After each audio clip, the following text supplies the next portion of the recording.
संगत सावधानी पूर्वक करो।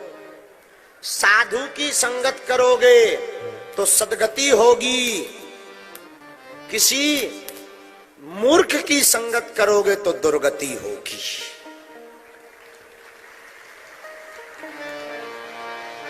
अब आपके ऊपर है आपको किसकी संगत करनी, साधु की कि असाधु की, संत की या असंत की, सज्जन की या दुर्जन की, अच्छा पुण्यात्मा की या पापात्मा की, अच्छा राम जी के भक्त की के रावण के चेला की,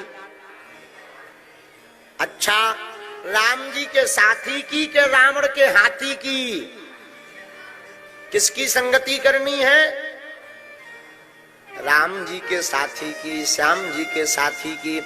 और माता पिताओं से निवेदन है, जितने माता पिता विराजमान है, अपने बच्चों की संगति पर रोज नजर रखो। तुम्हारा बच्चा अथवा बेटा अथवा बेटी किसके साथ जा रहे, क्या कर रहे, इस पर जरूर ध्यान रखो, वरना बाद में पछताना पड़ेगा, बाद में रोना पड़ेगा। ये हमारा निवेदन है आज की कथा में।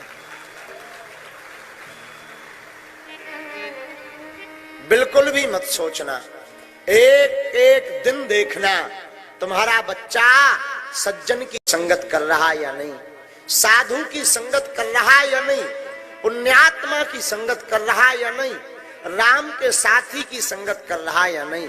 जिस दिन आपने ये प्रारंभ कर दिया देखना, जिस दिन आपने ये अनुभव कर दिया देखना, उसी दिन तुम्हें बालक को अलग से सुधारने की जरूरत नहीं है। बालक का स्वभाव सिद्धांत अपने आप सुधर जाएगा। बालक हो या बालिका, वरना बाद में यही बालक और बालिका गाली बकते हैं,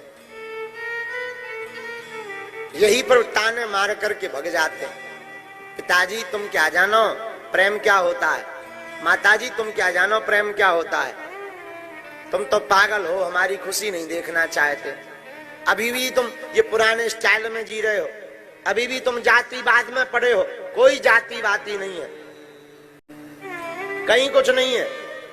ऐसे ये तुम्हें ताने देने लगेंगे, अंग्रेजी के दो दो चार चार शब्द मिला मिला तुम्हें सुनाने लगेंगे, तुम्हारी बुद्धि खराब हो जाएगी।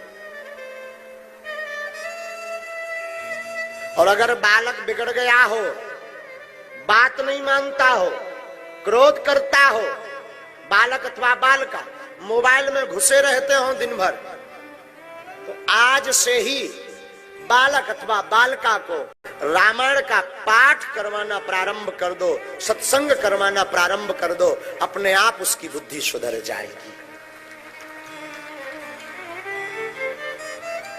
आज से ही कथा में दृढ़ संकल्प लेकर जाओ, अपने बालक अथवा बालिका को रोज डांट डांट करके 5 दोहा पढ़वाना शुरू कर दो, अर्थ सहित सुबह या शाम। बच्चों में प्रभाव देखना, 1 साल में तुम्हारे बच्चे का स्वभाव बदलने लगेगा।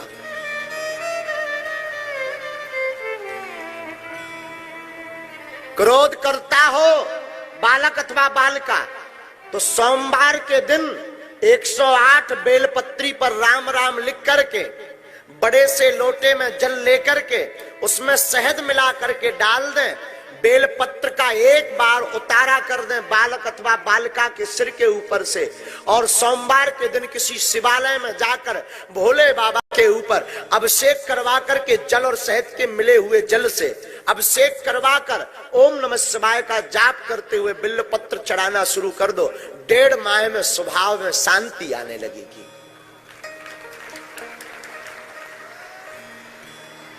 बालक अथवा बालिका दोनों की पढ़ाई बहुत कमजोर है, तो सुबह 4 बजे उठाना प्रारंभ कर दो, और 5 बजे से 7 बजे तक बालक अथवा बालिका को सूर्य को प्रणाम करवा कर, अर्घ दिलवा कर, बालक अथवा बालिका को रामायण माता को प्रणाम करवा कर पढ़ाना प्रारंभ कर दो। आप देखना 4 से 5 महीने में बालक का पढ़ने में, बालिका का पढ़ने में मन भी लगने लगेगा, और रामचरितमानस के प्रभाव से वह पढ़ाई में अव्वल भी आने लगेगा। संगति गलत हो गई हो, गलत संगत में आपकी बेटी अथवा आपके बेटा पड़ गए हो, क्योंकि समाज इतना गंदा है, ये कॉलेज और यहाँ की लाइफ इतनी गंदी है कि वहां तो एकदम गंदगी नरक भरा ही पड़ा है, नरक के अलावा कुछ नहीं है। आप अपने बच्चों को रोज सत्संग में बैठाना शुरू कर दो, रोज अपने बच्चों को रामायण पढ़वाना शुरू कर दो।